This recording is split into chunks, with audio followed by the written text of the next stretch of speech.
A Tale of Three Kings. They have set up kings, but not by me. They have made princes, and I know it not. Hosea 8:4.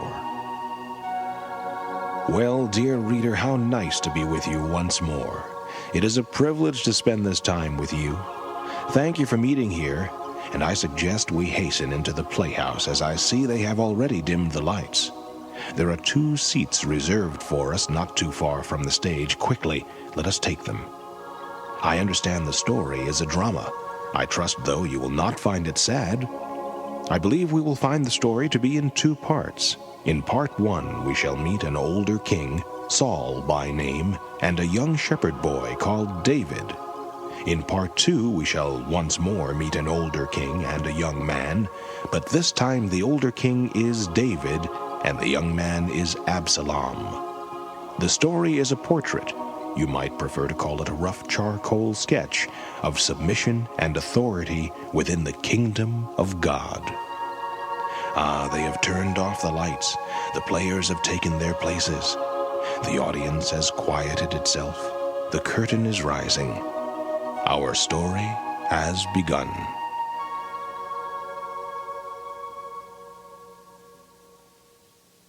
The Almighty Living God turned to Gabriel and spoke thusly. Go, take these 2 portions of my being. There are 2 destinies waiting. To each of them give 1 portion of myself. Carrying 2 glowing, pulsating lights of life, Gabriel opened the door into the realm between 2 universes and disappeared. He had stepped into the Mall of Unborn Destinies. I have here 2 portions of the nature of God. The first is the very cloth of his nature. When wrapped about you, it clothes you with the breath of God. As water surrounds one who is within the sea, so does his very breath envelop you. With this, the wind that clothes, you will have his power to subdue armies, shame the enemies of God, and accomplish his work on the earth. Here is the power of God as a gift. Here is immersion into the Spirit. A destiny stepped forward. This portion of God is for me. True, replied the angel, and remember, whoever receives such a great portion of power as this is, will surely be known by many. Ere your earthly pilgrimage is done, your true character will be known, yea, even revealed by means of this power. Such is the destiny of all who wear and wield this portion, for it touches only the outward man, affecting the inner man not one whit. Outward power will always unveil the inner resources, or the lack thereof. The first destined one received and stepped back. Gabriel spoke again. I have here the second of 2 elements of the living God. This is not a gift, but an inheritance. A gift is worn on the outer man. An inheritance is planted deep inside, like a seed. Yet, even though it is such a small planting, this planting grows and, in time, fills all the inner man. Another destiny stepped forward. I believe this element is to be mine for my earthly pilgrimage. True, responded the angel again. I must tell you that what has been given you is a glorious thing, the only element in the universe known to God or angels that can change the human heart. Yet, even this very element of God cannot accomplish its task, nor can it grow and fill your entire being unless it be compounded well. It must be mixed lavishly with pain, sorrow, and crushing. The second destined one received and stepped back. Beside Gabriel sat the angel recorder. He dutifully entered into his ledger the record of the 2 destinies. And who shall these destinies become after they go through the door to the visible universe? Asked Recorder. Replied Gabriel softly, Each in his time shall be king. The youngest son of any family bears two distinctions. He is considered to be both spoiled and uninformed. Usually, little is expected of him. Inevitably, he displays fewer characteristics of leadership than the other children in the family. He never leads, he only follows, for he has no one younger than he on whom to practice leadership. So it is today, so it was 3,000 years ago in a village called Bethlehem, in a family of 8 boys. The first 7 sons of Jesse worked near their father's farm. The youngest was sent on treks into the mountains to graze the family's small flock of sheep. On those pastoral jaunts, this youngest son always carried 2 things, a sling and a small guitar-like instrument. Spare time for a sheepherder is abundant on rich mountain plateaus where sheep graze for days in one sequestered meadow. But as time passed and days became weeks, the young man became very lonely. The feeling of friendlessness that always roamed around inside him was magnified. He often cried. He also played his harp a great deal. He had a good voice, so he often sang. When these activities failed to solace him, he gathered up a pile of stones and, one by one, swung them at a distant tree with something akin to fury. When one rock pile was dissipated, he would walk to the blistered tree, reassemble his rocks, and designate yet another leafy enemy at yet a farther distance. He engaged in many such solitary battles. This slingsman, singer, shepherd also loved his Lord. At night, when all the sheep lay sleeping, and he sat staring at the dying fire, he would strum upon his harp and break into a concert of one.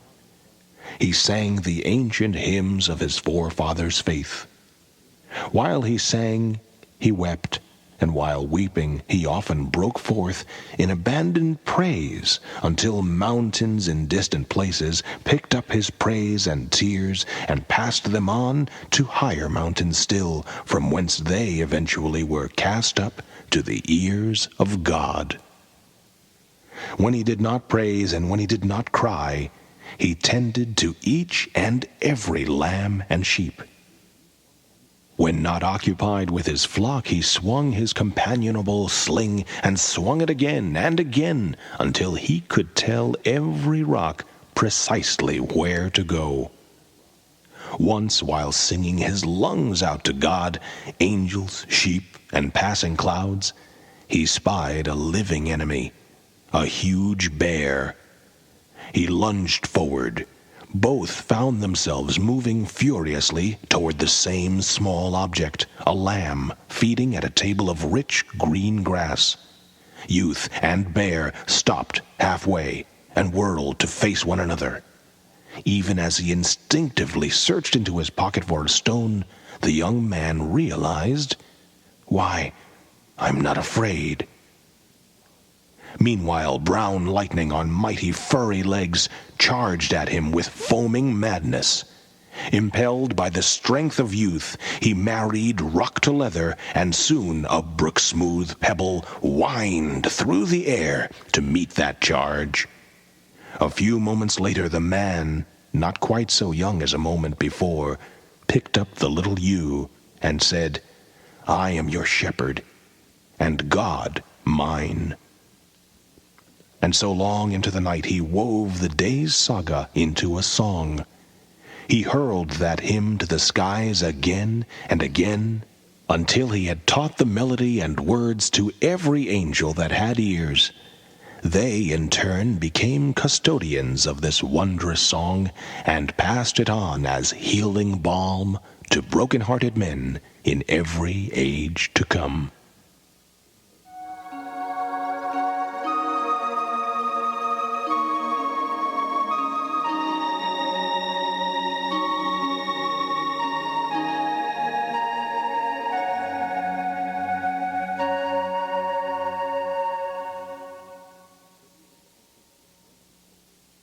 A figure in the distance was running toward him. It grew and became his brother. "Run!" cried the brother. "Run with all your strength. I'll watch the flock." "Why?" "An old man, a sage. He wants to meet all 8 of the sons of Jesse, and he has seen all but you."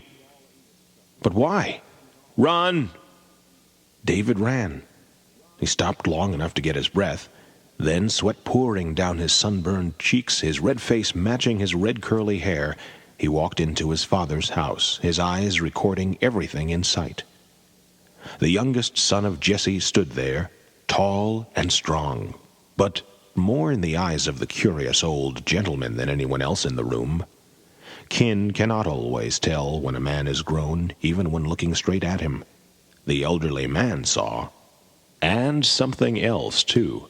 Some way the old man knew what God knew. God had taken a house-to-house survey of the whole kingdom in search of something very special. As a result of this survey, the Lord God Almighty had found that this leather-lunged troubadour loved his Lord with a purer heart than anyone else on all the sacred soil of Israel. "Kneel," said the bearded one with the long gray hair. Almost regally, for one who had never been in that particular position, he knelt, and felt oil pouring down upon his head. Somewhere in one of the closets of his mind labeled childhood information, a thought was recalled. This is what men do to make royalty. Samuel is making me a... What? The Hebrew words were unmistakable. Even children knew them. "Behold the Lord's anointed." Quite a day for the life of that young man, wouldn't you say? Then do you find it strange that this most remarkable event led the young man not to the throne, but to a decade of hellish agony and suffering? On that day, David was enrolled, not into the lineage of royalty, but into the school of brokenness. Samuel went home. The sons of Jesse, save one, went forth to war. The youngest, not yet ripe for war, did nonetheless receive a promotion in his father's home, from sheepherder to busboy. His new job now was to run food to his brothers on the front lines. He did this regularly. On one such visit to the war front, he killed another bear in the exact same way he had the first. This bear, however, was 9 feet tall and human. As the result of this unusual feat, young David found himself a folk hero. And eventually he found himself in the castle of a mad king. And in circumstances that were as insane as the king, the young man was to learn many indispensable things.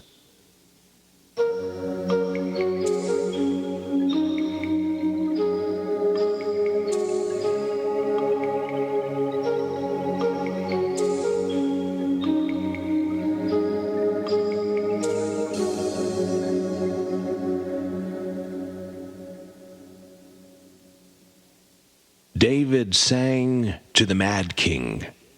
Often. The music helped the old man a great deal, it seems. And all over the castle, when David sang, everyone stopped in the corridors of the king's palace, turned their ears in the direction of the king's chamber, and listened and wondered. How did such a young man come in possession of such wonderful words and music? Everyone's favorite seemed to be the song the little lamb had taught him. They loved that song every bit as much as did the angels. Nonetheless, the king was mad, and, therefore, he was jealous. Or was it the other way around? Either way, the king felt threatened by David, as kings often do when there is a popular, promising young man beneath them. The king also knew, as did David, that this boy just might have his job someday. But would David ascend to the throne by fair means or foul? Saul did not know. This question is one of the things that drove the king mad. David was caught in a very uncomfortable position. However, within his circumstance, he seemed to grasp a deep understanding of the unfolding drama in which he had been caught. He seemed to understand something that few of even the wisest men of his day understood, something which even in our day, when men are wiser still, fewer understand. And what was that? God did not have, but wanted very much to have, men who would live in pain. God wanted a broken vessel.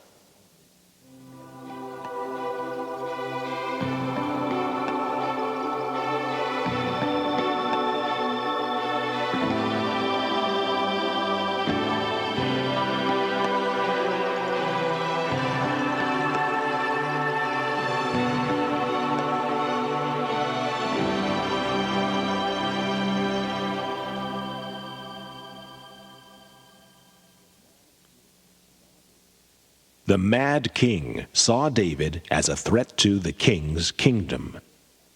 The king did not understand, it seems, that God should be left to decide what kingdoms survive which threats. Not knowing this, Saul did what all mad kings do. He threw spears at David. He could. He was king. Kings can do things like that. They almost always do. Kings claim the right to throw spears. Everyone knows such men have that right. Everyone knows very, very well. How do they know? Because the king has told them so many, many times. Is it possible that this mad king was the true king, even the Lord's anointed?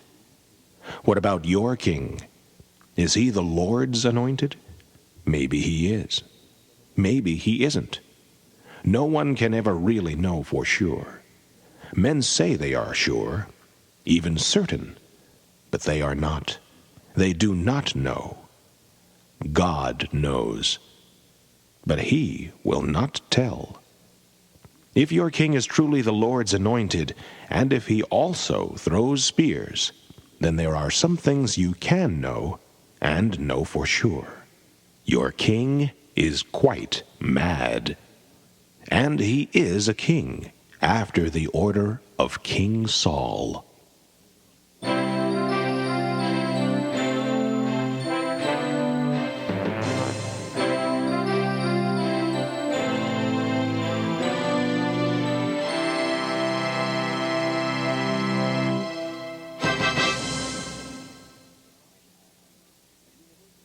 God has a university. It's a small school. Few enroll, even fewer graduate. Very, very few indeed. God has this school because he does not have broken men. Instead, he has several other types of men. He has men who claim to be God's authority and aren't.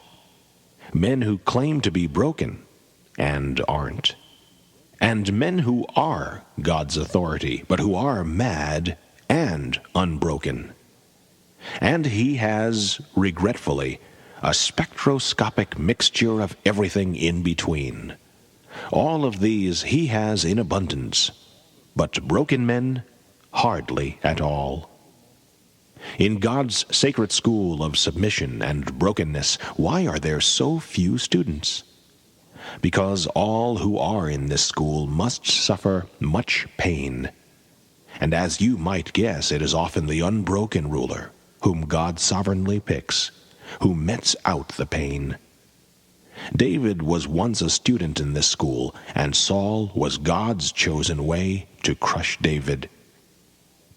As the king grew in madness, David grew in understanding. He knew that God had placed him in the king's palace under true authority. The authority of King Saul, true? Yes, God's chosen authority. Chosen for David. Unbroken authority, yes, but divine in ordination nonetheless. Yes, that is possible.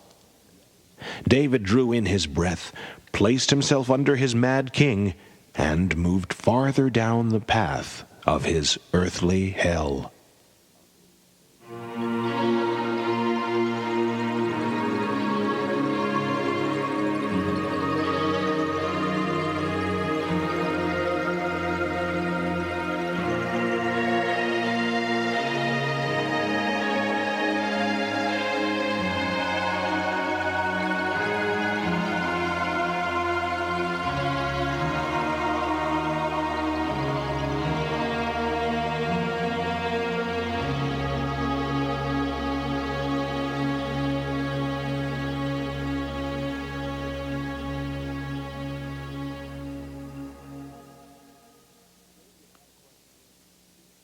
David had a question.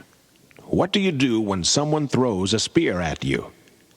Does it not seem odd to you that David did not know the answer to this question?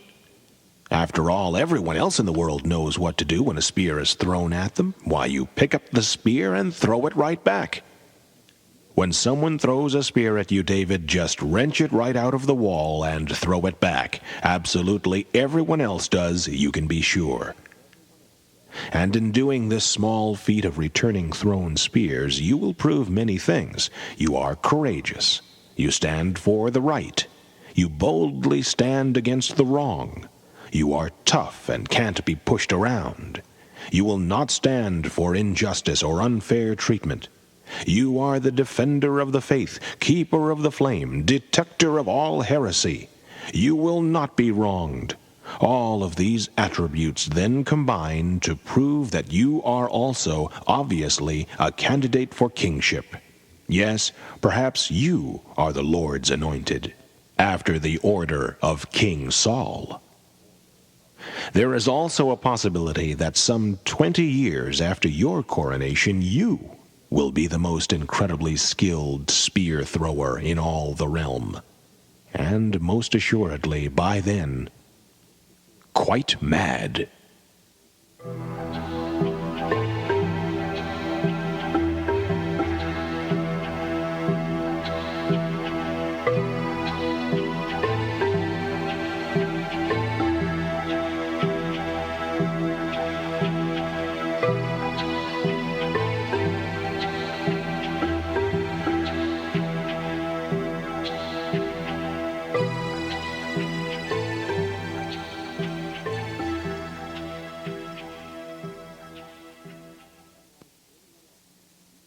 Unlike anyone else in spear-throwing history, David did not know what to do when a spear was thrown at him. He did not throw Saul's spears back at him, nor did he make any spears of his own and throw them. Something was different about David. All he did was dodge. What can a man, especially a young man, do when the king decides to use him for target practice? What if the young man decides not to return the compliment? First of all, he must pretend he cannot see spears, even when they are coming straight at him. Secondly, he must also learn to duck very quickly. Lastly, he must pretend nothing at all happened. You can easily tell when someone has been hit by a spear.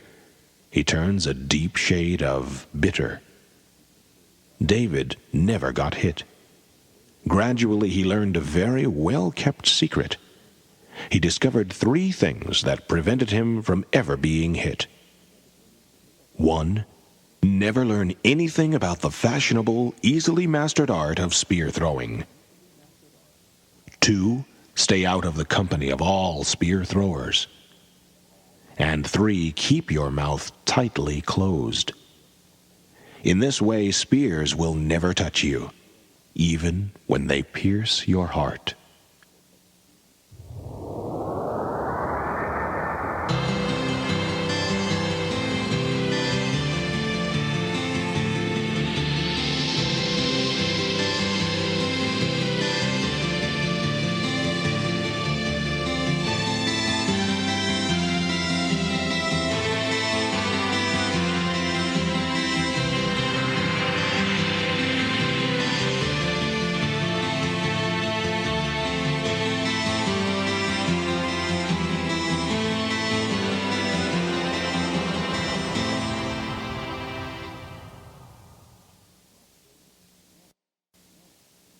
My king is mad. At least I perceive him so. What can I do? First, recognize this immutable fact. You cannot tell, none of us can, who is the Lord's anointed and who is not. Some kings, whom all will swear are after the order of King Saul, are really after the order of David. And others, whom all men swear are after the order of David, really belong to the order of King Saul. Who is correct? Who can know? To whose voice do you listen? No man is wise enough ever to break that riddle. All any of us can do is walk around asking ourselves the question, is this man the Lord's anointed? And if so, is he after the order of Saul? Memorize that question very well. You may have to ask it of yourself 10,000 times, especially if you are a citizen of a realm whose king just might be mad. Asking this question may not seem difficult, but it is, especially when you are crying very hard and dodging spears and being tempted to throw one back and being encouraged by others to do just that. And all your rationality and sanity and logic and intelligence and common sense agree. But remember, in your tears, you know only the question, not the answer. No one knows the answer, except God, and He never tells.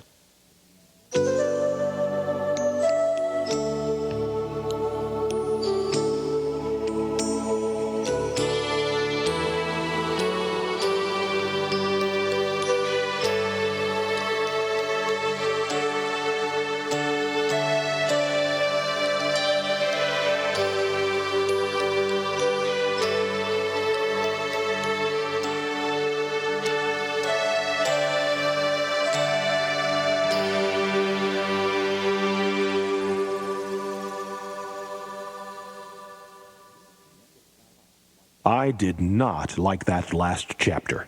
It skirted the problem. I'm in David's situation, and I am in agony. What do I do when the kingdom I'm in is ruled by a spear-wielding king? Should I leave? If so, how? Just what does a man do in the middle of a knife-throwing contest? Well, if you didn't like the question found in the last chapter, you won't like the answer found in this one. The answer is, you get stabbed to death. What is the necessity of that, or the good of it? You have your eyes on the wrong King Saul. As long as you look at your king, you will blame him and him alone for your present hell. Be careful, for God has His eyes fastened sharply on another King Saul. Not the visible one standing up there throwing spears at you. No, God is looking at another King Saul, one just as bad or worse. God is looking at the King Saul in you. In me? Saul is in your bloodstream, in the marrow of your bones. He makes up the very flesh and muscle of your heart.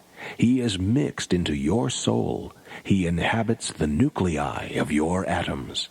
King Saul is one with you. You are King Saul.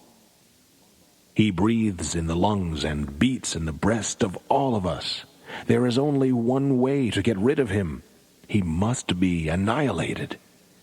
You may not particularly find this to be a compliment, but at least now you know why God put you under someone who just might be King Saul. David the sheepherder would have grown up to become King Saul too, except that God cut away the Saul inside David's heart. The operation, by the way, took years and was a brutalizing experience that almost killed the patient. And what were the scalpel and tongs God used to remove this inner Saul?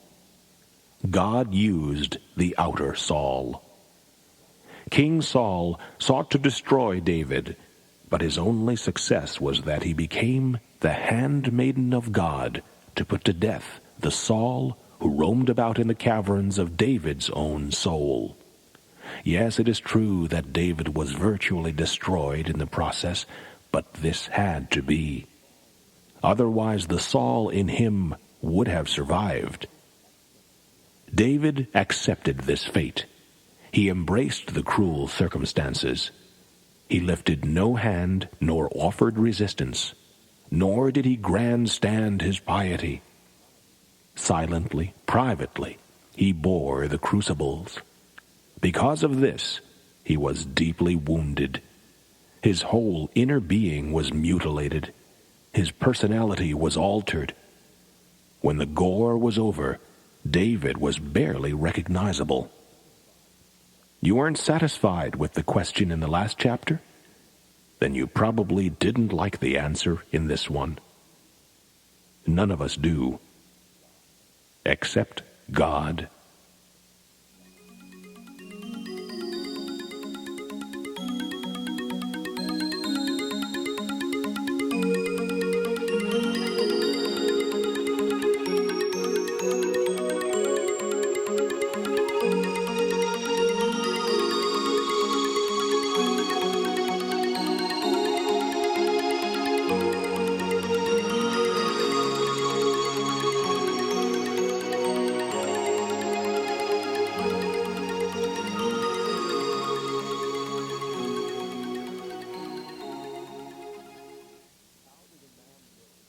How does a man know when it is finally time to leave the Lord's anointed, especially the Lord's anointed after the order of King Saul? David never made that decision. The Lord's anointed made it for him. The king's own decree settled the matter. Hunt him down, kill him like a dog. Only then did David leave. No, he fled. Even then, he never spoke a word or lifted a hand against Saul. Please also note this. David did not split the kingdom when he made his departure. He did not take part of the population with him. He left alone. Alone. All alone. King Saul, too, never does that. He always takes those who insist on coming along. Yes, men do insist on going with you, don't they? They are willing to help you found the kingdom of King Saul too. Such men never dare leave alone. But David left alone. You see, the Lord's true anointed can leave alone. There's only one way to leave a kingdom. Alone. All alone.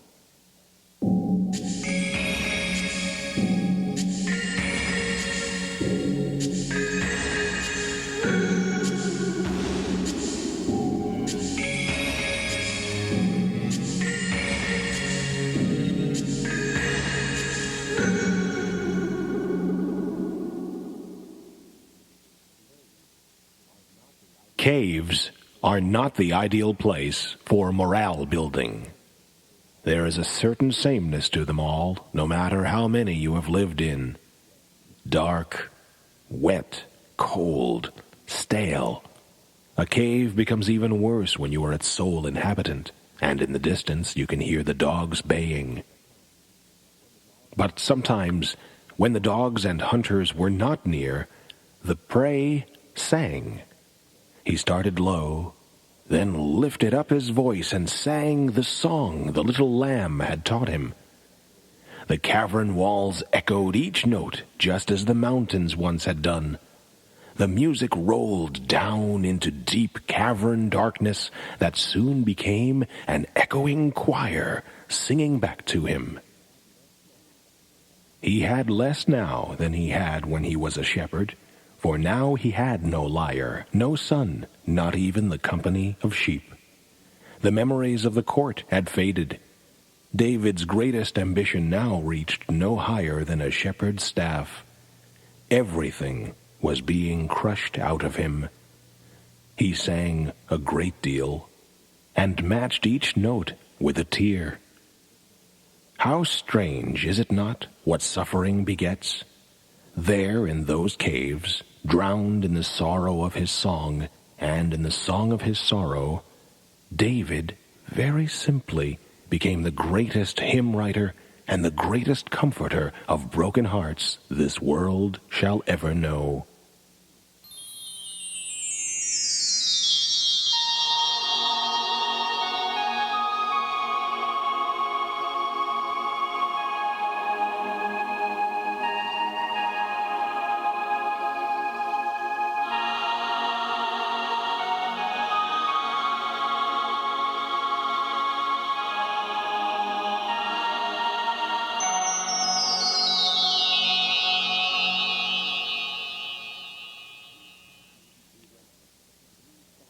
He ran through soggy fields and down slimy riverbeds. Sometimes the dogs came close, sometimes they even found him. But swift feet, rivers, and watery pits hid him. He took his food from the fields, dug roots from the roadside, slept in trees, hid in ditches, crawled through briars and mud. For days he ran, not daring to stop or eat. He drank the rain. Half naked, all filthy, on he walked, stumbled, crawled, and clawed. Caves were castles now. Pits were home. In times past, mothers had always told their children that if they did not behave, they would end up like the town drunk. No longer. They had a better, more frightening story. Be good, or you'll end up like the giant killer. In Jerusalem, when men taught of being submissive to kings and honoring the Lord's anointed, David was the parable. See, this is what God does to rebellious men. The young listeners shuddered at the thought and somberly resolved never to have anything to do with rebellion. So it was then, so it is now, so shall it ever be. Much later, David would reach a foreign land and a small, very small measure of safety. Here, too, he was feared, hated, lied about, and plotted against. He shook hands with murder on several occasions. These were David's darkest hours. You know them as his pre-king days, but he didn't. He assumed this was his lot forever. Suffering was giving birth. Humility was being born. By earthly measures, he was a shattered man. By heaven's measure, a broken one.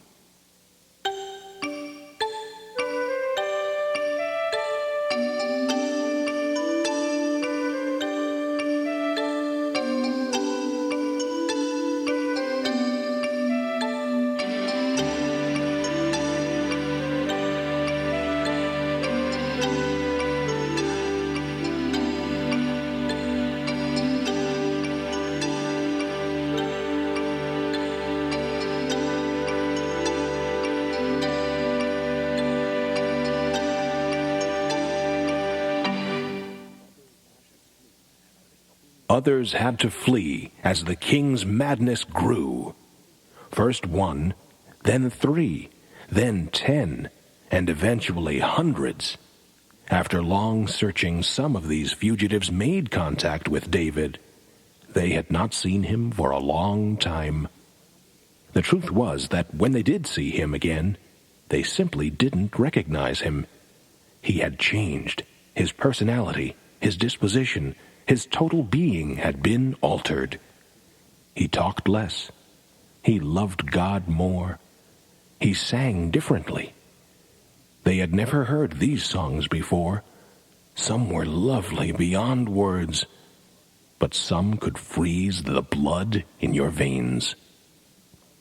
Those who found him and who decided to be his fellow fugitives were a sorry, worthless lot. Thieves, liars, complainers, fault-finders, rebellious men with rebellious hearts. They were blind with hate for the king, and therefore for all authority figures.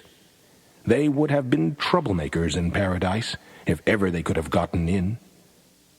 David did not lead them. He did not share their attitudes. Yet, unsolicited, they began to follow him. He never spoke to them of authority. He never spoke of submission. But to a man they submitted. He laid down no rules. Legalism is not a word found in the vocabulary of fugitives. Nonetheless, they cleaned up their outward lives. Gradually, their inward lives began to change too. They didn't fear submission or authority. They didn't even think about the topic, much less discuss it. Then why did they follow him? They didn't exactly. It was just that he was, well, David. That didn't need explanation. And so, for the first of 2 times, true kingship had its nativity.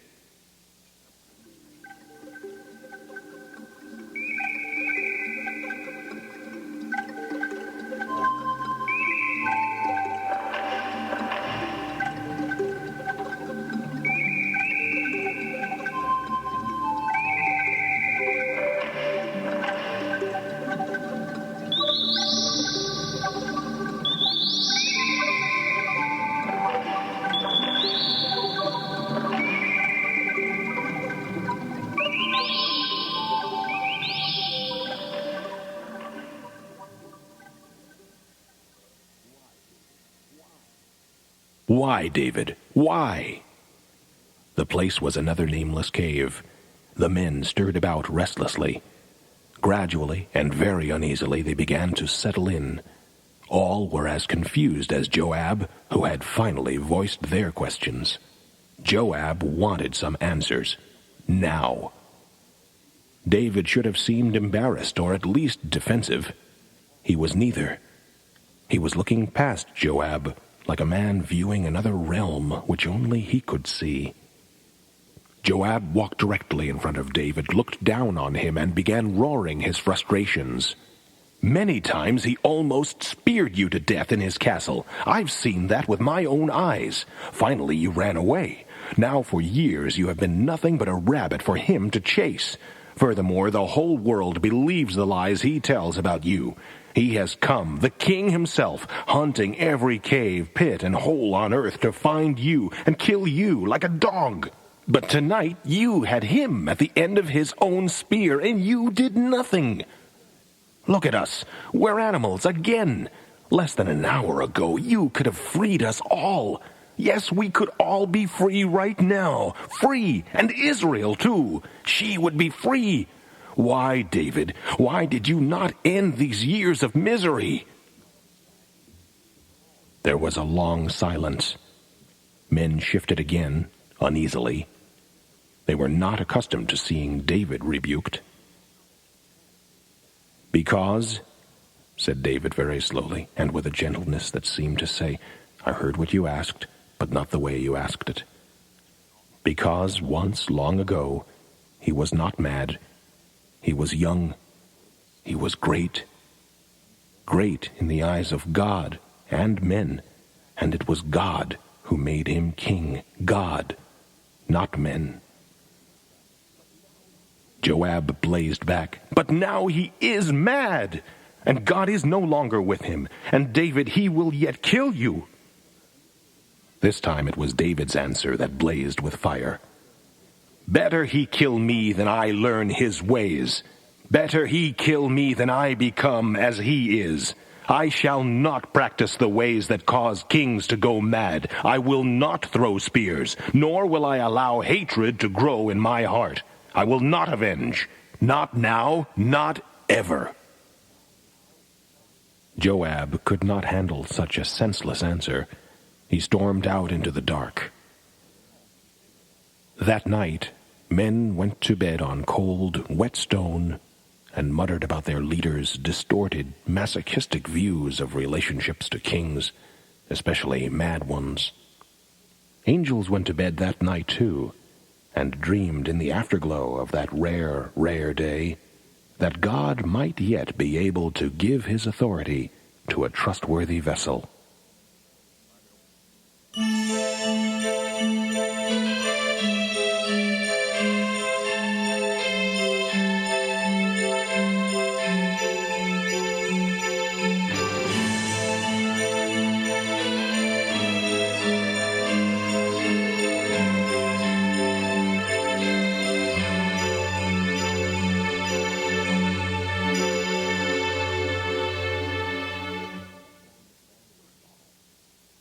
What kind of man was Saul? Who was this one who made himself David's enemy? Anointed of God, deliverer of Israel, and yet remembered mostly for his madness. Forget the bad press. Forget the stinging reviews. Forget his reputation. Look at the facts. Saul was one of the greatest figures of human history. He was a farm boy, a real country kid. He was tall, good-looking, and well-liked. He was baptized into the Spirit of God. He also came from a good family. That is, in his lineage were some of the great historical figures of all mankind. Abraham, Israel, Moses, these were his ancestors. Do you remember the background? Abraham had founded a nation. Moses had set that nation free from slavery. Joshua gave those people a toehold in the land which was promised to them by God. The judges kept the whole thing from disintegrating into total chaos. That's when Saul came along. It was Saul who took these people and welded them into a united kingdom. Saul united a people and founded a kingdom. Few men have ever done that. He created an army out of thin air.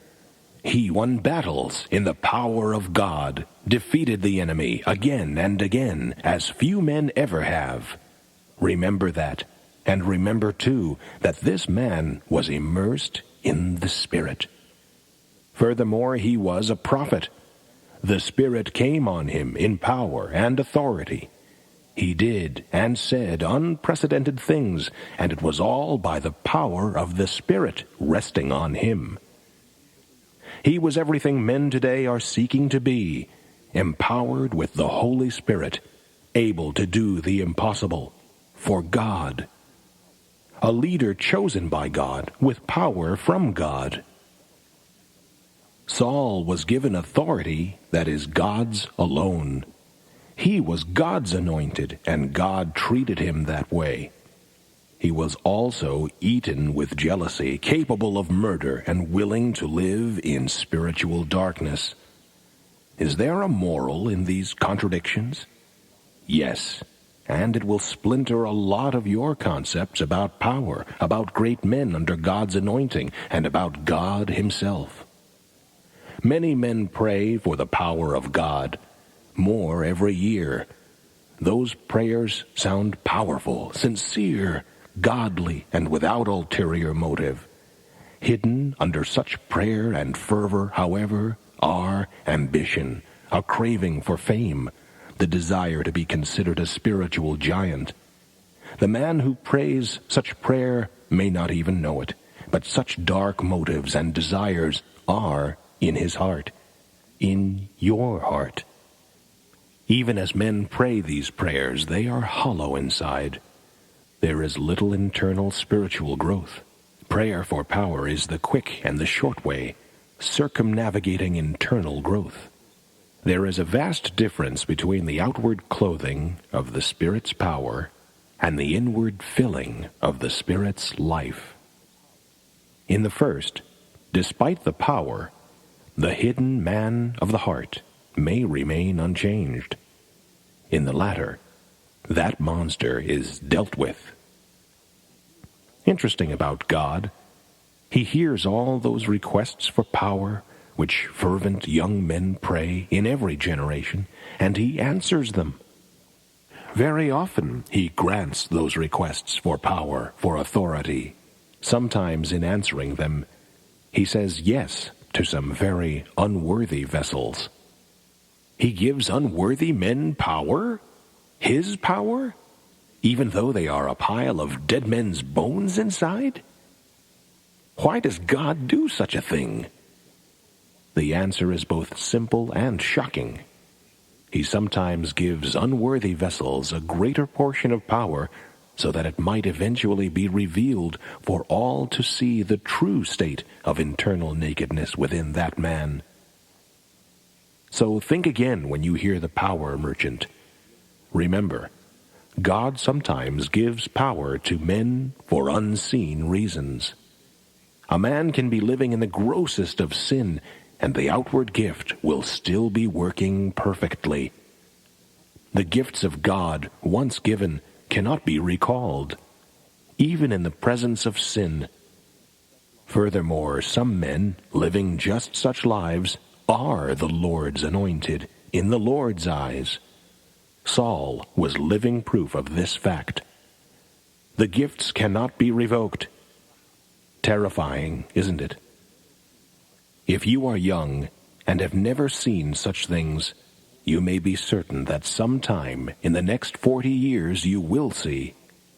Highly gifted and very powerful men, reputed to be leaders in the kingdom of God, do some very dark and ugly deeds. What does this world need? Gifted men outwardly empowered, or broken men inwardly transformed?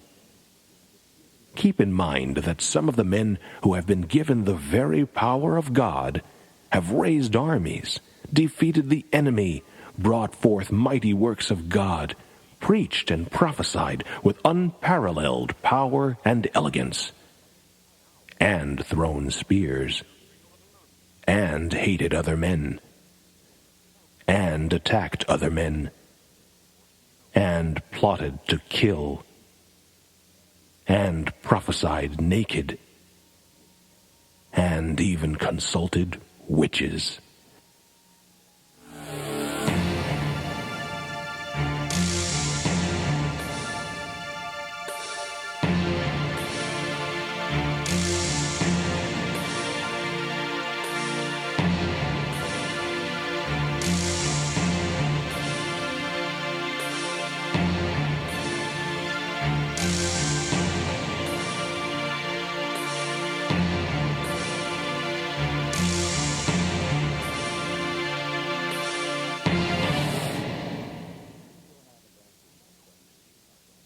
You still haven't answered my question.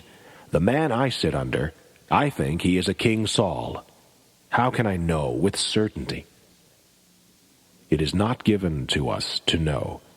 And remember, even Sauls are often the Lord's anointed. You see, there are always men, everywhere, in every age and in every group, who will stand and tell you, that man is after the order of King Saul. While another, just as sure, will rise to declare, no, he is the Lord's anointed, after the order of David. No man can really know which of the two is correct.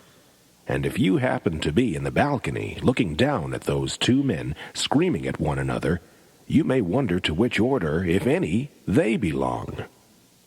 Remember, your leader may be a David. That's impossible. Is it?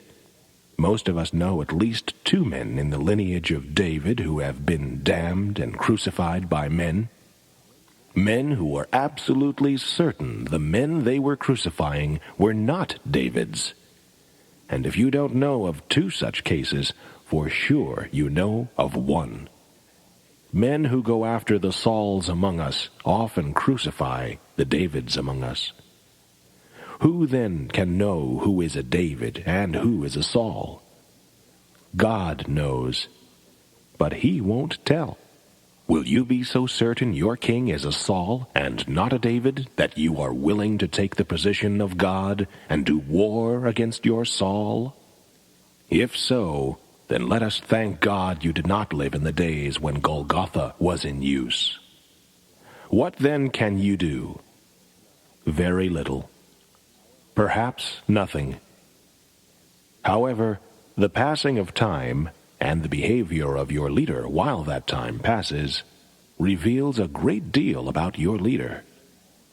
And the passing of time and the way you react to that leader, be he David or Saul, reveals a great deal about you.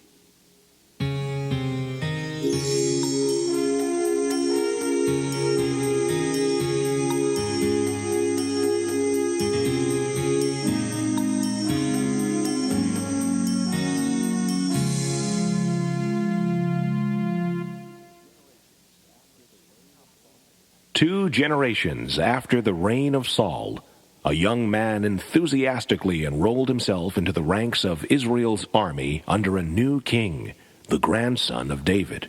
He soon began hearing tales of David's mighty men of valor. He determined to discover if one of those mighty men might still be alive, and if so, to find him and talk to him, though he calculated that such a man would be over 100 years in age. At last he discovered that, sure enough, one such man still lived. Having learned of his whereabouts, the youth made haste to his dwelling. Anxiously, if not hesitantly, he knocked on the door. Slowly, it opened. There stood a giant of a man, gray, no, white-haired, and wrinkled beyond expectation. "Are you, sir, one of David's mighty men of long ago? One of these men of whom we have heard so much?" The old man surveyed the young man's face, his features, his uniform, for a long moment. Then, in an ancient but firm voice, he replied, never taking his steady gaze off the young man's face. "If you are asking if I am a former thief and cave dweller, and one who followed a sobbing, hysterical fugitive, then yes, I was one of the mighty men of David." He straightened his shoulders with those last words. Nonetheless, his sentence ended in a chuckle. "Why, you make the great king sound like a weakling. Was he not the greatest of all rulers?" "He was no weakling," said the old man. Then, sizing up the motivation for the eager young man's presence at his door, he replied wisely and softly, "Nor was he a great leader." "Then what, good sir? For I have come to learn the ways of the great king and his mighty men. What was the greatness of David?" "I see you have the ambitions typical of youth," said the old warrior. "I have the distinct notion you dream of leading men yourself one day." He paused, then continued reflectively, "Yes, I'll tell you of the greatness of my king, but my words may surprise you." The old man's eyes filled with tears as he thought first of David and then of the foolish new king only recently crowned. "I will tell you of my king and his greatness. My king has never threatened me, as does yours. Your new king has begun his reign with laws, rules, regulations, and fear. The clearest memory I have of my king when we lived in the caves is that his was a life of submission. Yes, David showed me submission, not authority. He taught me not the quick cures of rules and laws, but the art of patience. That is what changed my life. Legalism is nothing but a leader's way of avoiding suffering. Rules were invented by elders so they could get to bed early. Men who harp on authority only prove they have none. And kings who make speeches about submission only betray twin fears in their hearts. They are not certain they are really true leaders sent of God, and they live in mortal fear of a rebellion. My king spoke not of submitting to him. He feared no rebellion because he did not mind if he was dethroned. David taught me losing, not winning, giving, not taking. He showed me that the leader, not the follower, is inconvenienced. He shielded us from suffering. He did not met it out. He taught me that authority yields to rebellion, especially when that rebellion is nothing more dangerous than immaturity, or perhaps stupidity. The old man was obviously remembering some very tense and perhaps humorous episodes in the caves. "No," he said, now in a voice with a touch of eloquence, Authority from God is not afraid of challengers, makes no defense, and cares not one whit if it must be dethroned. That was the greatness of the true king. The old man began to walk away. Both anger and regality were evident in his bearing as he turned. Then he faced the youth once more, thundering one last salvo. As far as David's having authority, men who don't have it talk about it all the time. Submit, submit, that's all you hear. David had authority, but I don't think that fact ever occurred to him. We were 600 no-goods with a leader who cried a lot. That's all we were. Those were the last words the young soldier heard from the old warrior. Slipping back into the street, he wondered if he would ever again be happy serving under Rehoboam.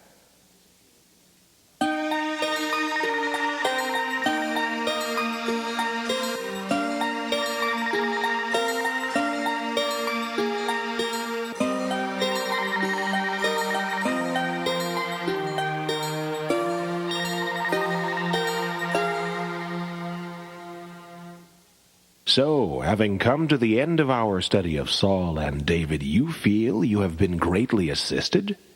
What's that? You are now certain the man you are under is not truly from God? Or if he is at best only a Saul? My, how certain we mortals can be of things even angels do not know. May I ask you, then, what you plan to do with this newly acquired knowledge? Yes, I am aware that you yourself are neither a Saul nor a David, but only a peasant of the realm. You do plan, though, to share your new discoveries with a few friends. I see. Perhaps then I should warn you that with this heady new knowledge of yours there is an inherent danger. A strange mutation can take place within your own heart. You see, it is possible, but wait! What is it I see over there? There, in that distant mist behind you. Turn. Do you see? Who is that apparition-like figure making his way through the fog? It seems I have surely seen him before. Look closely. Is it not possible for us to make out what he is doing? He appears to be bending over some ancient chest. Yes, he has opened it. Who is he? And what is he doing? He has drawn something out of the chest. A cloak? It is some kind of cape. Why, he is putting it on. The thing fits him perfectly, falling about his shoulders like a mantle. Now what? He reaches again into that chest. I know I have seen that person somewhere before. What is it he pulls forth this time? A shield? No, a coat of arms. Yes, a coat of arms from some ancient, long-forgotten order. He holds it up as one who would make that order his own. Who is that man? The bearing, the stance, the carriage. I've seen it before, I'm sure. Ah, he has moved out of the mist into the light. We will see him clearly now. That face. Is it not you? Yes, it is. It is you. You who can so wisely discern the presence of an unworthy Saul. Go, look in yon mirror. That man is you. Look, too, at the name upon that coat of arms.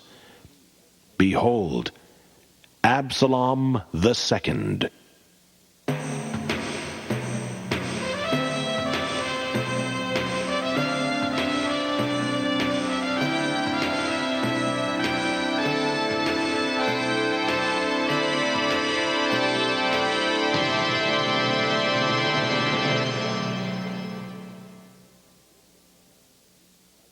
Look, here comes David. Bright smiles, a few giggles, some light laughter. See, it's David, no less. Again wide grins, a wave, and quiet amusement. That isn't David, exclaimed a youth to his guardian as the two of them walked along the side of the street. Why do they speak that way? That man is not David. True, child, it is not David. It's only Absalom coming from the gate. Why do they call him David? The boy asked, looking back over his shoulder at the handsome man in the chariot with the 50 men running before him. Because he reminds us all of David when he was young, and because we are all so glad there is such a fine young man to take David's place someday. And perhaps, too, because Absalom is even better looking than David. He may be the most handsome man alive. Will Absalom be king soon? How old is David, anyway? Is he about to die? Of course not, my boy. Let's see. How old is David? Probably about the same age as King Saul when his reign came to an end. How old is Absalom? About the same age as David when Saul was trying so hard to kill him. David is Saul's age. Absalom is the age of David when he first became king, mused the boy. They walked on silently for a while. The boy, obviously deep in thought, spoke again. Saul was very hard on David, was he not? Yes, very. Is King David going to treat Absalom the same way? Will David be hard on Absalom? The guardian paused to consider the question, but the child went on. If David treats Absalom badly, will Absalom behave with as much grace as did David? Child, the future will surely tell us. My, you ask such questions. If when you are grown you can give answers as well as you now ask questions, you will surely be known as the wisest man on earth. The two turned into the palace gate.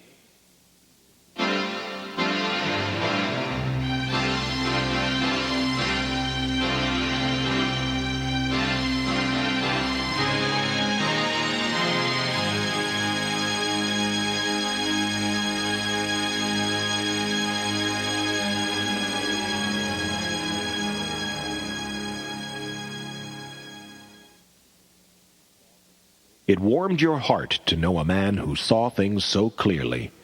Discerning. Yes, that was the word that best described him. Discerning. He could penetrate to the heart of any problem. Men felt secure just being with him. They even longed to have time with him. Talking with him, they realized that they themselves were wiser than they'd realized. Such a revelation made them feel good. As he discussed problem after problem and solution after solution, men began to long for the day when this one would be their leader. He could right so many wrongs. He gave them a sense of hope. But this imposing, insightful man would never deliberately hasten the day of his own rule. Of this they were certain. He was far too humble, too respectful of the present leader. Those around him began to feel a little frustrated that they would have to keep waiting for the better days of this man's rule. The more they sat in his living room and talked, the more they realized there were things presently amiss in the kingdom. Yes, things amiss which they had never thought of before, and problems. Problems were coming to light they had never dreamed of. Yes, they really were growing in wisdom and in insight. As the days passed, more and more of them came to listen. Word spread quietly. Here is one who understands and has the answers. The frustrated came. They listened. They asked questions. They received excellent answers and began to hope. Heads nodded. Dreams were born. As time passed, there were more such gatherings. Ideas turned into stories, stories of injustice that others might have deemed trivial. But not this listener.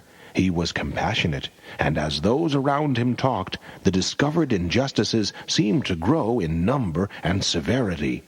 With each new story, men were more shocked at unfairness that was now, it seemed, rampant. But the wise young man sat quietly and added not a word to these murmurings. He was too noble, you see. He always closed the evening conversations with an humble word of deference toward those with responsibility. But it was too much to expect that any man could sit quietly by forever. This endless parade of injustices was bound to stir even the most respectful man. Even the purest in heart would be smitten with anger, and this man was certainly the very purest in heart. Such a compassionate man could not forever turn his face from these sufferings, nor forever remain silent. Such noble character as this had some day to speak out. Finally, his followers, which he vowed he did not have, were almost livid. Their insights into the wrongdoings of the kingdom not only grew, but abounded. They all wanted to do something about these endless injustices. At last it seemed the magnificent young man might concede. At the outset it was only a word, later a sentence. Men's hearts leaped. Glee, if not joy, reigned. Nobility was at last arousing itself to action. But no, he cautioned them not to misunderstand. He was grieved, yes, but he could not speak against those in seats of responsibility. No, absolutely not. No matter how great the grievances, no matter how justified, he would not. Yet he grieved more and more. It was obvious that some reports drove him to agony. Finally, his righteous anger broke out in cool, controlled words of strength. These things ought not to be. He stood eyes blazing. If I were in responsibility, this is what I would do.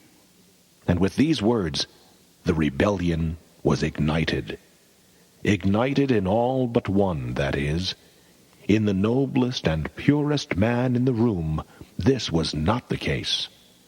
Rebellion had been in his heart for years.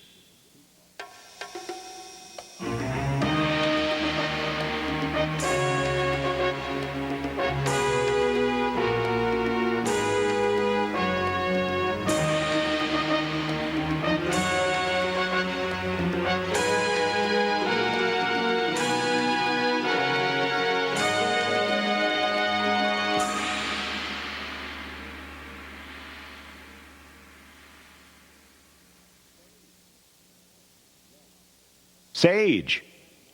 Yes. Sage, may I have a moment of your time? Why, of course, I have a great deal of time. You have just come from a gathering of friends at Absalom's home? Yes, that is correct. Would you mind sharing some of the impressions you had while there?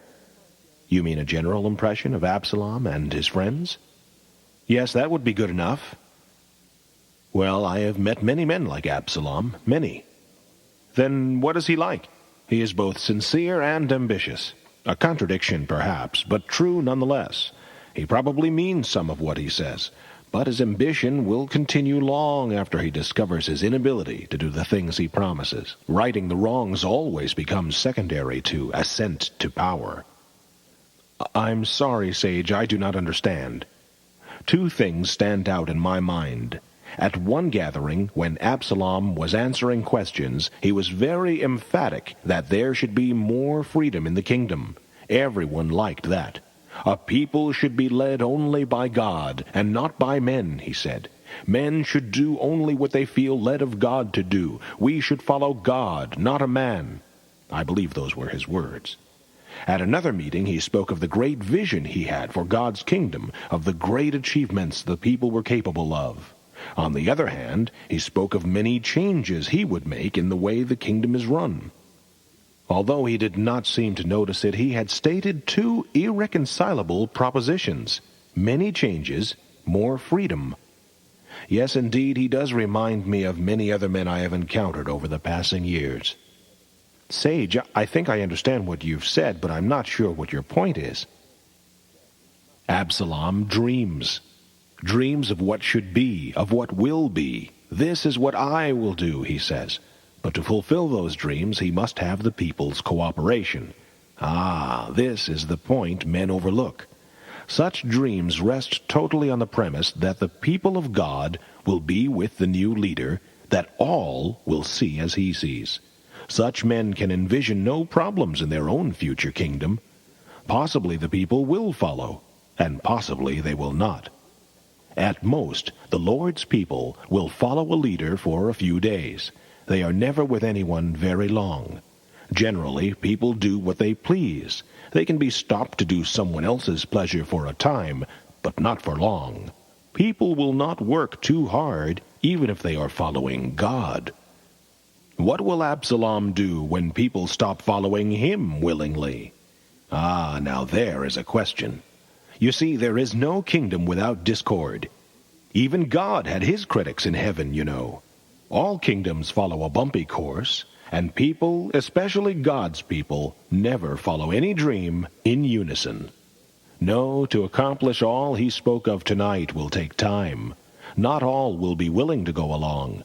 Will he still be determined to put all his dreams into being? If so, then Absalom has but one recourse: dictatorship.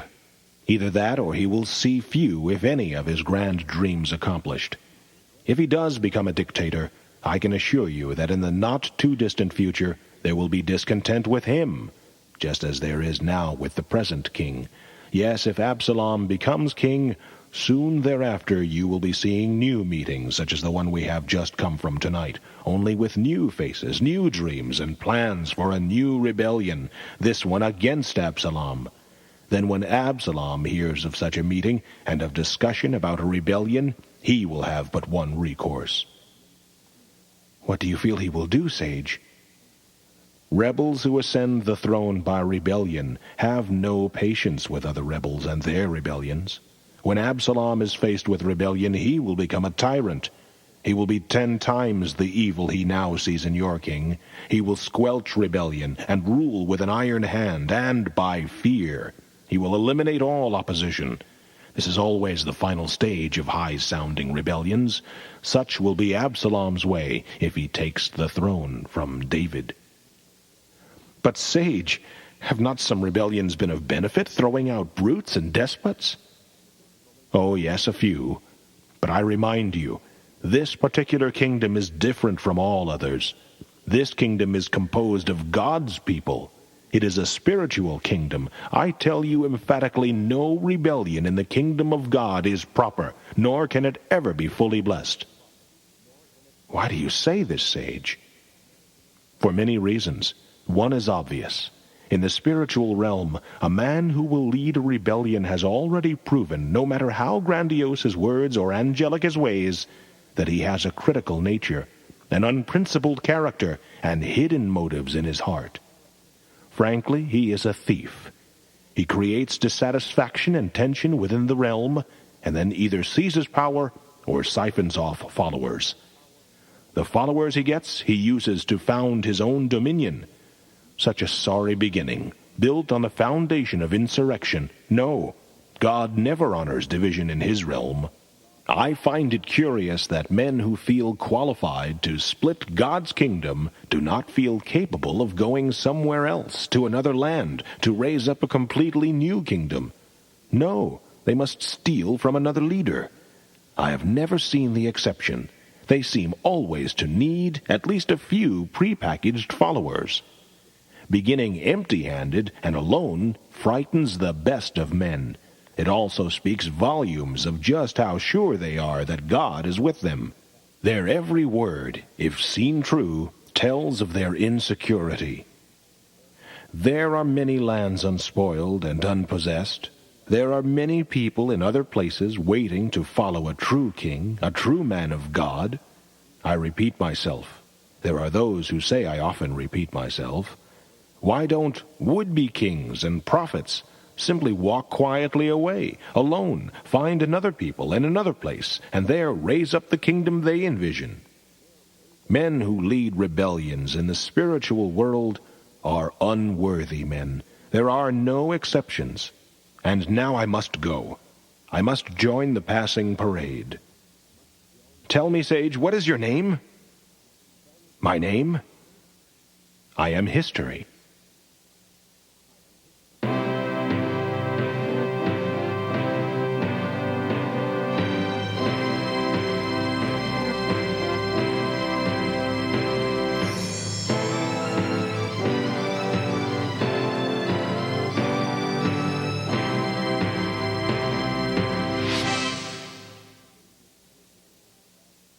David stood looking over the balcony of the garden terrace of his palace.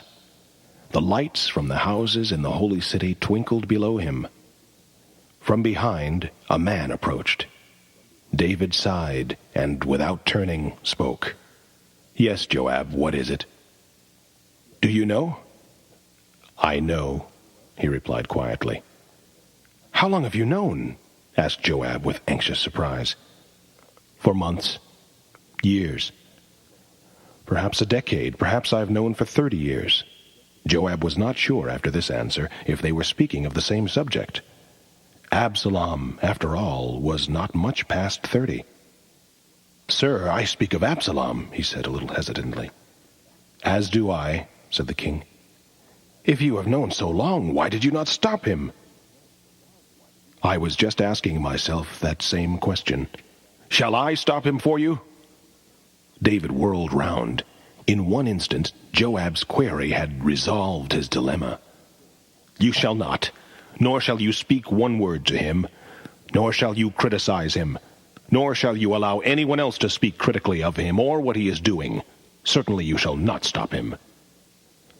"But will he not then take the kingdom?" David sighed again, softly, slowly. For a moment he balanced between tears and a smile. Then he smiled lightly and said, "Yes, perhaps he will." "What will you do? Do you have plans?" "No, none. Quite frankly, I have no idea what to do. I've fought many battles and faced many sieges. I have usually known what to do, but for this occasion I have only the experience of my youth to draw on. The course I followed at that time seems to me to be the best I can follow now." "And what course was that?" "To do absolutely nothing."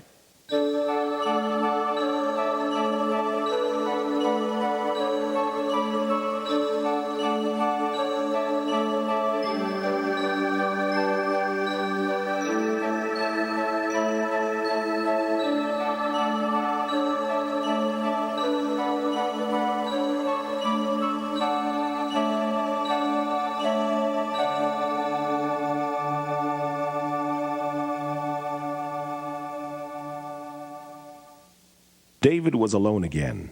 Slowly, quietly, he walked the length of his roof garden.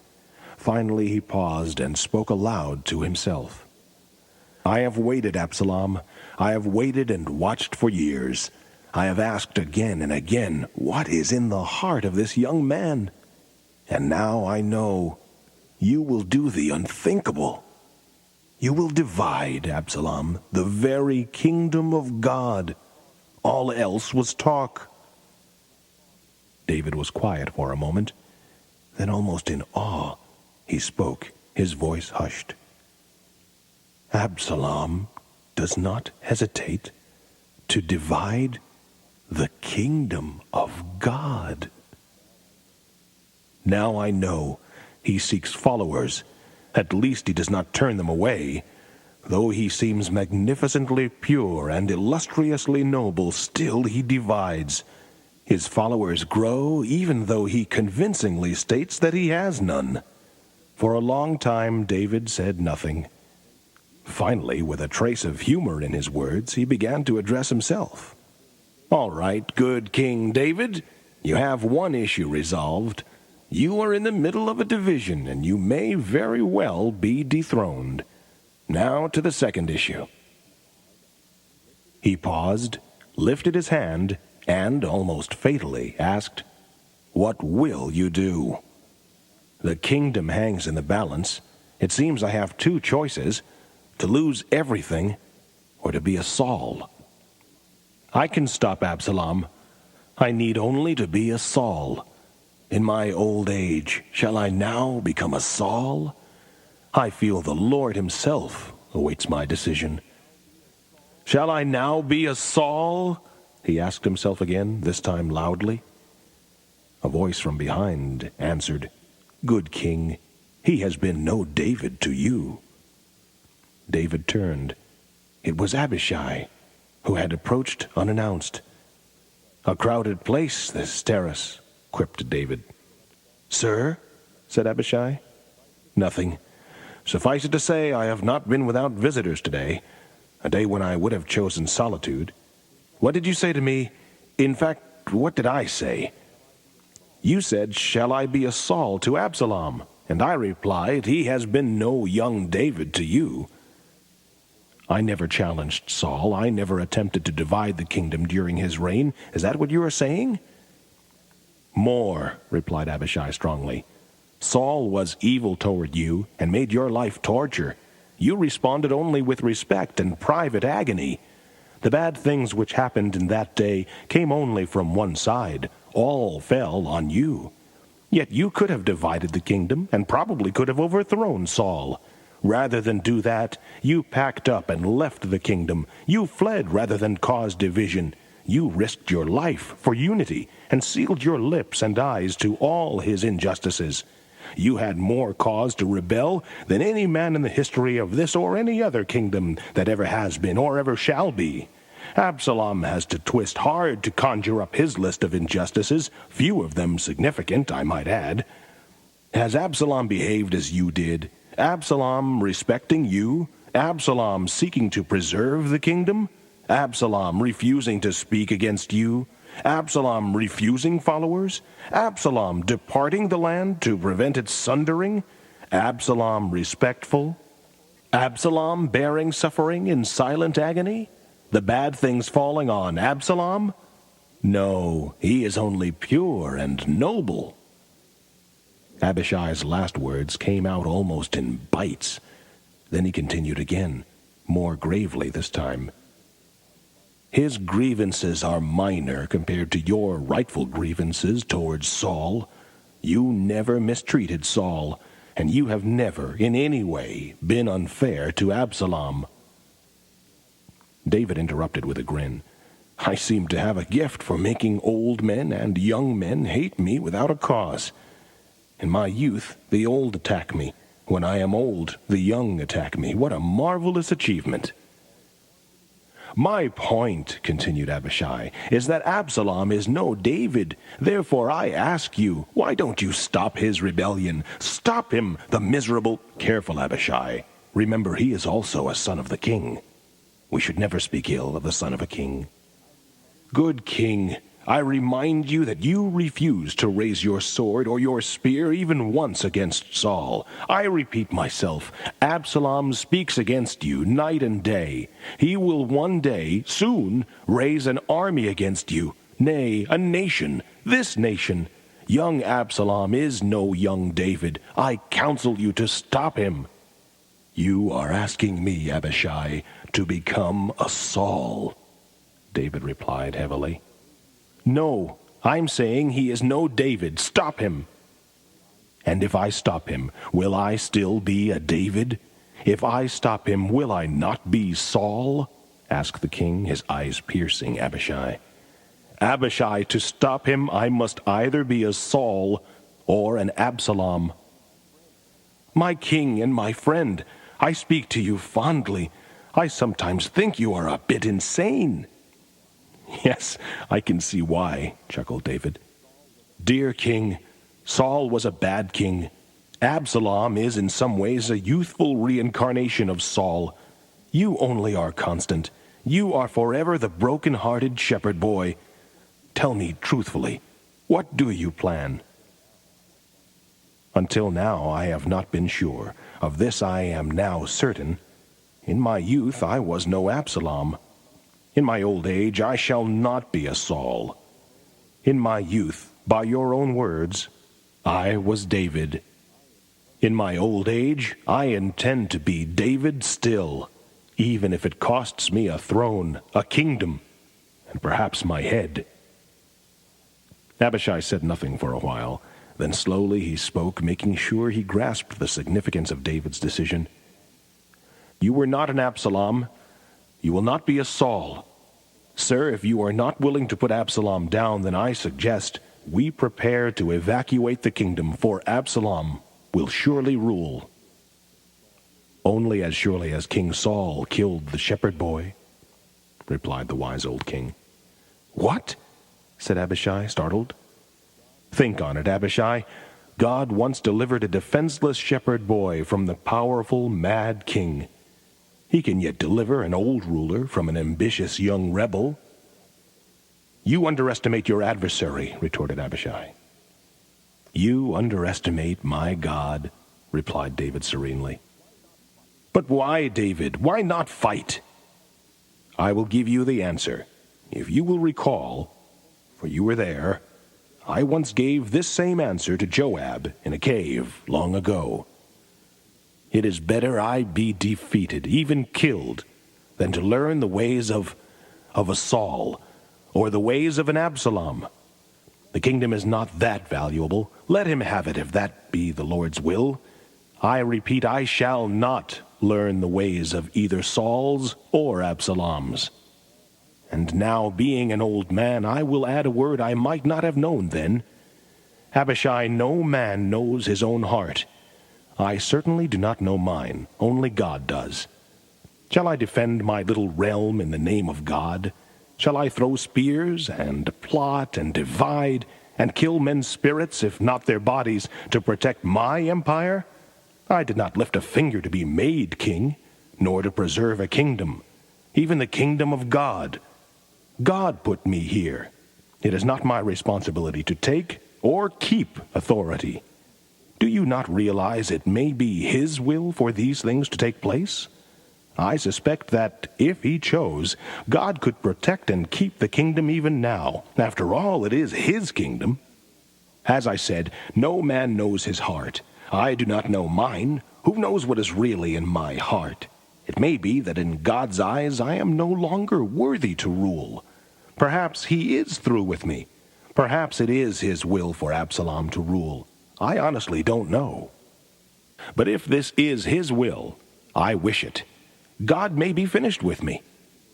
Any young rebel who raises his hand against one whom he believes to be a Saul, any old king who raises his hand against one whom he believes to be an Absalom, may, in truth, be raising his hand against the will of God.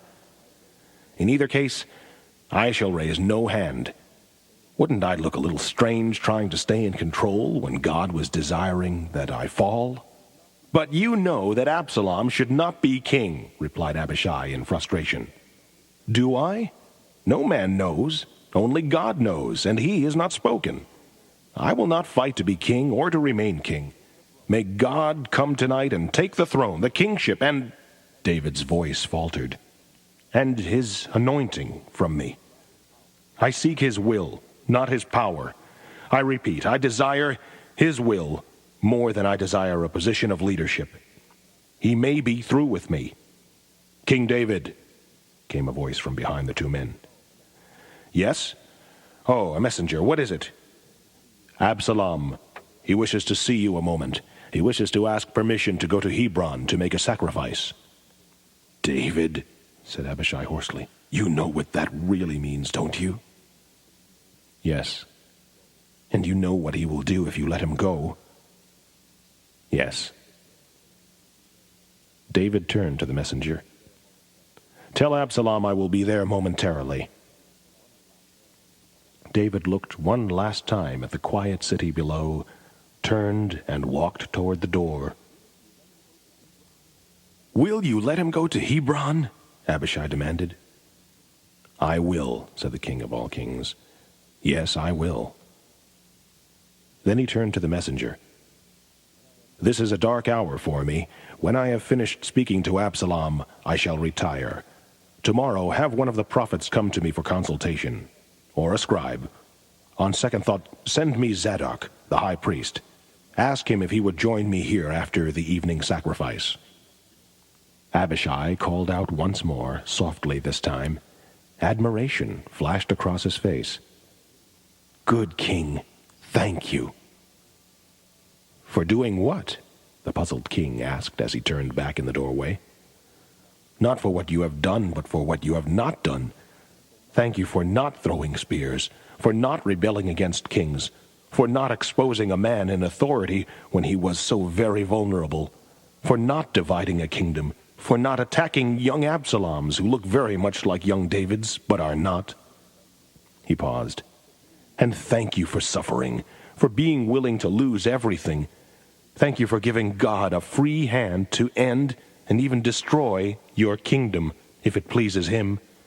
Thank you for being an example to us all. And most of all, he chuckled, thanks for not consulting witches.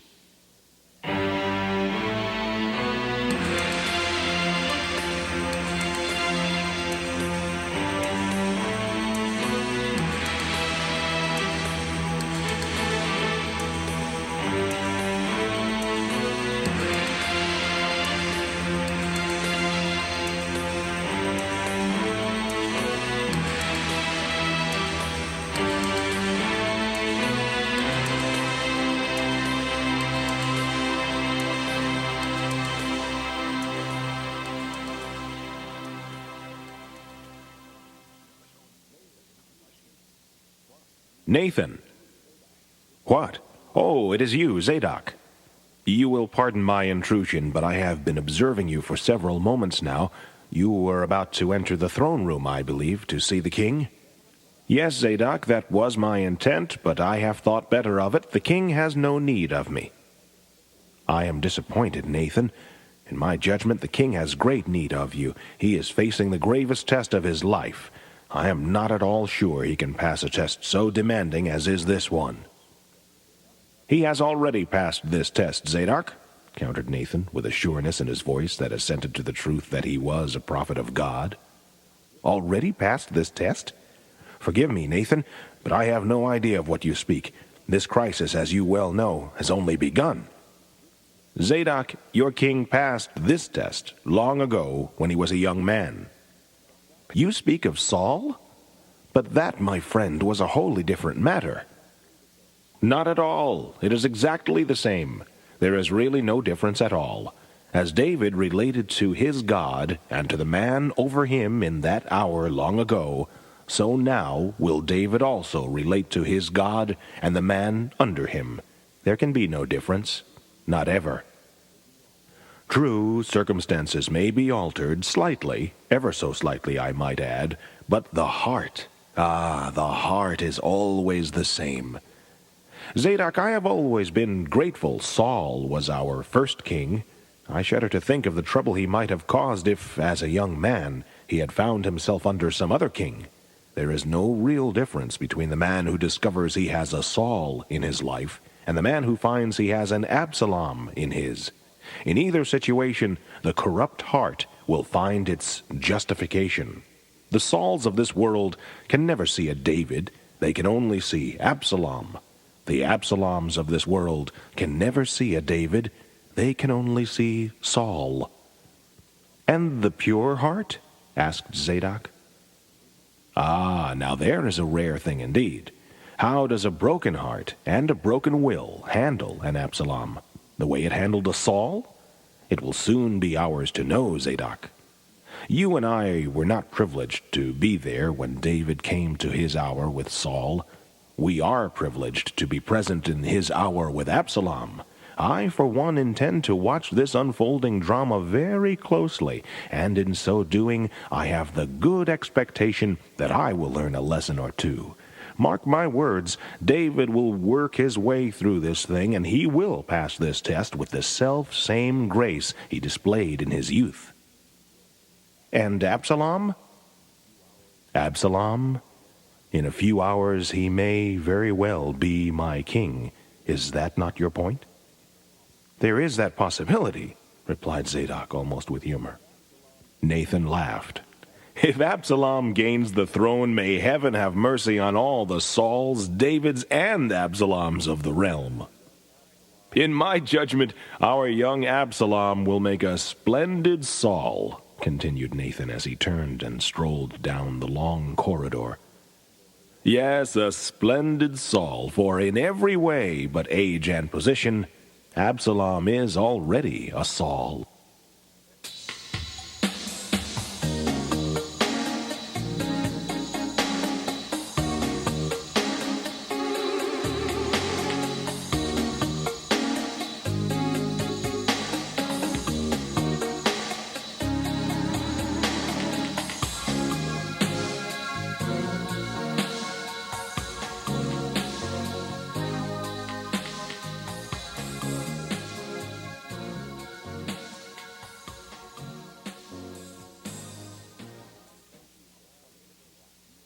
I thank you for coming, Zadok. My king, you are a priest of God. Could you tell me a story of long ago? What story, my king?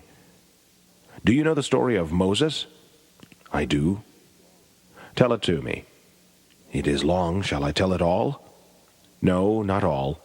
Then what part? Tell me about Korra's rebellion.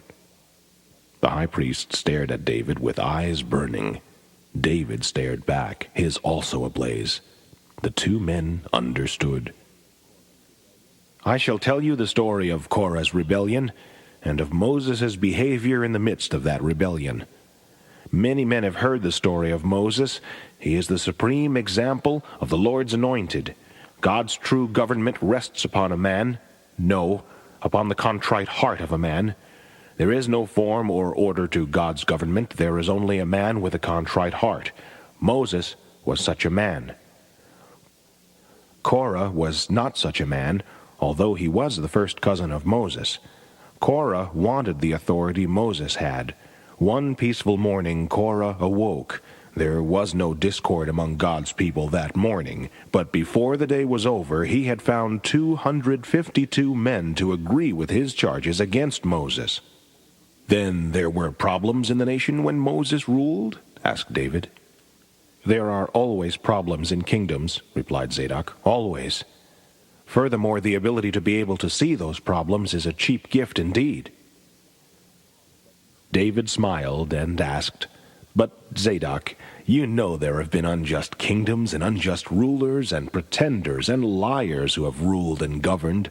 How can a simple people tell which is a kingdom with faults but led by a man of God, and which is a kingdom unworthy of men's submission? How can a people know? David stopped. He realized that he had hit upon what he wished most of all to know. Heavily he spoke again. And the king, how can he know? Can he know if he is just? Can he know if the charges are of great worth? Are there signs? David's final words were anxious. You are looking for some list let down from heaven, David. Even if there were such a list, even if there were a way to know, wicked men would arrange their kingdoms to fit the list. And if there were a list, and a good man filled it to perfection, there would be those declaring he had fulfilled not one qualification listed therein. You underestimate the human heart, David. Then how shall the people know? They shall not. You mean that in the midst of 100 voices making 1,000 claims, the simple people of God have no assurance of who is truly anointed to bear God's authority and who is not? They shall never be certain. Who then can know? God always knows, but he does not tell. Then there is no hope for those who must follow unworthy men. Their grandchildren will be able to see the matter clearly, they will know, but those caught up in the drama, they shall never be certain. Nonetheless, a good thing will come from it all. What is that? As surely as the sun rises, men's hearts will be tested. Despite the many claims and counterclaims, the hidden motives within the hearts of all those who are involved will be revealed. This may not seem important in the eyes of men, but in the eyes of God and angels, such things are central. The heart must out. God will see to it. I despise such tests, replied David wearily. I hate such nights as this one. Yet he seems to send many, many things into my life to test this heart of mine. Once more, this night, I find my heart is on trial. Zadok, there is something that bothers me above all else. Perhaps God is finished with me. Is there not some way for me to know?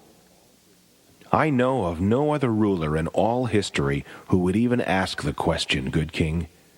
Most other men would have ripped their opponent, or even their imagined opponent, to shreds by now. But to answer your question, I know of no way for you to be certain that God is, or is not, finished with you. David sighed and choked back a sob.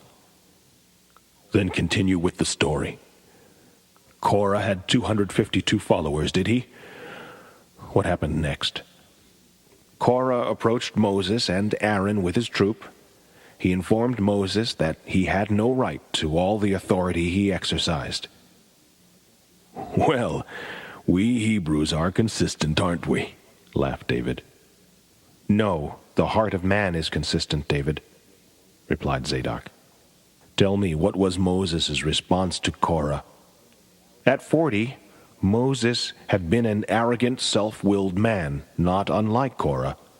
What he might have done at 40, I cannot say. At 80, he was a broken man.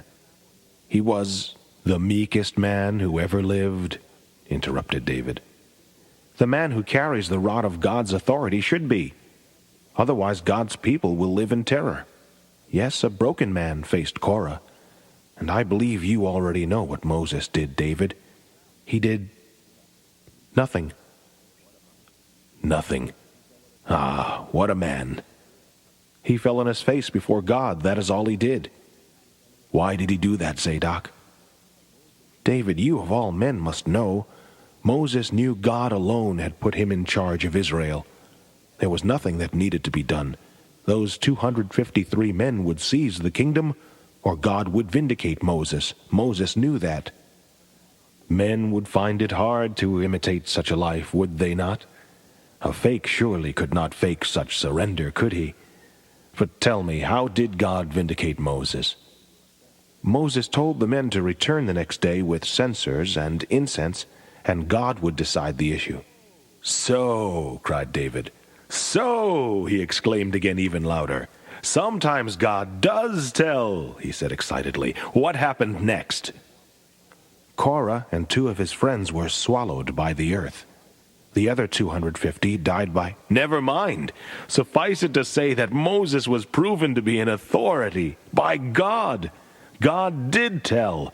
The people knew who really had authority from God. And at last Moses had rest. No, David, he did not find rest, and the people were not satisfied with God's answer. The very next day, the whole congregation murmured against Moses, and would all have died, perhaps, except for the prayers of Moses. And men fight to become kings. David shook his head in perplexity. Zadok paused, then continued. David, I perceive you are torn by the question of what is true authority and what is not. You want to know what to do with a rebellion, if indeed it is a rebellion and not the hand of God. I trust you will find the only pure thing to do, and do it. Thereby you will teach us all. The door opened. Abishai rushed in. "Good king, your son, your own flesh and blood, has proclaimed himself king in Hebron. At first impression, it seems all Israel has gone over to him. He plans to take the throne. He marches toward Jerusalem. Some of the men closest to you have gone over to him." David walked away. He spoke something to himself, but beyond the ears of any other. Israel's third king? Do true leaders of the kingdom of God come about thusly? Zadok, not certain if he should be hearing David's words or not, spoke out. "My king?" David turned, his eyes moist.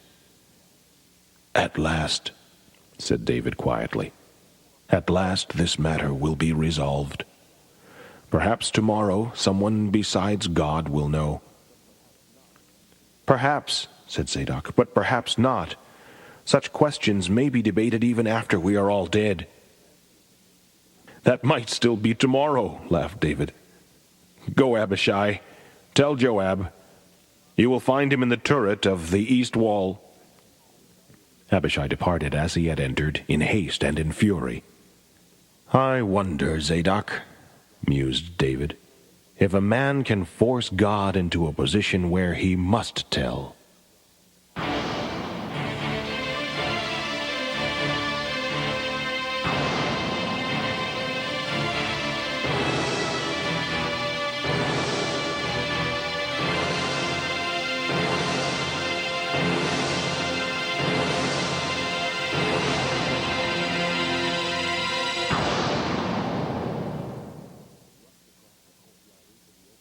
Abishai rushed across the courtyard into the open door at the base of the east rampart and charged up the spiral staircase. Inside, at the top of the stairs, Joab stared down at Abishai, reached for a torch, and began rushing down. In the flickering light of the torches they met, each studying the face of the other intently. Abishai spoke. "Have you heard, Joab?" "Heard? 'Tis midnight, yet half the city is awake with the word. How can it be, Abishai, a son against his own father?" "When kingdoms are vulnerable, men see queer sights," responded Abishai with a distant stare.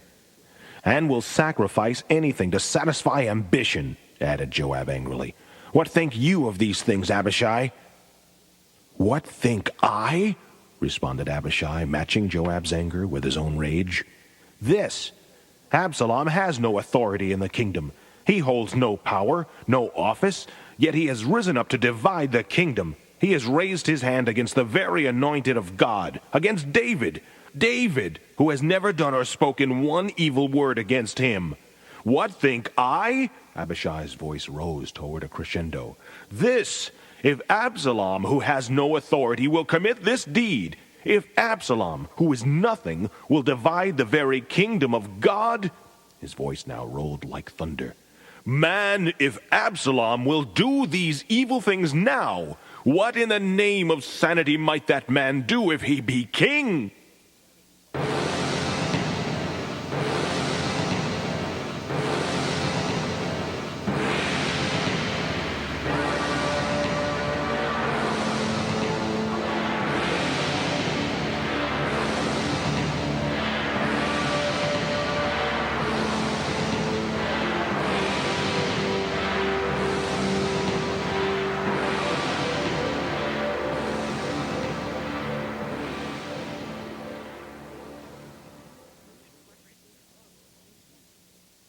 David and Zadok were alone once more.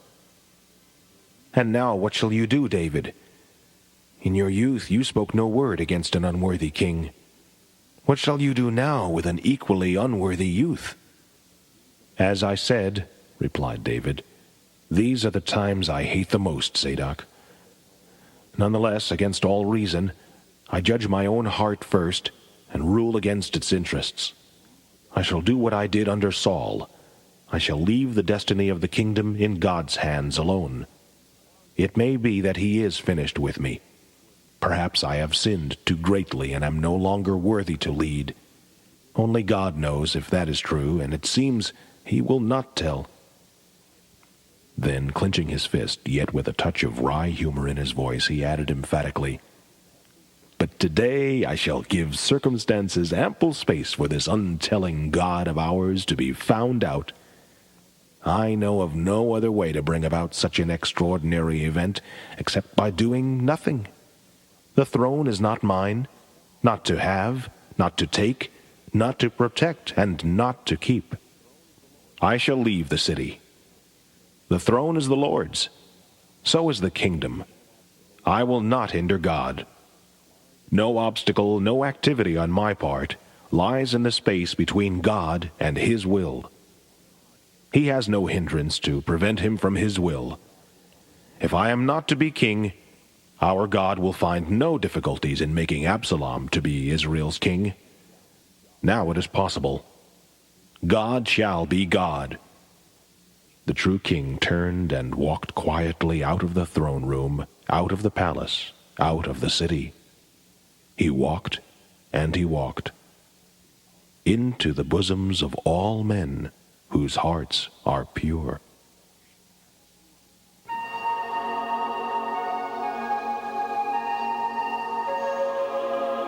Well, dear reader, the time has come for us to say goodbye once more.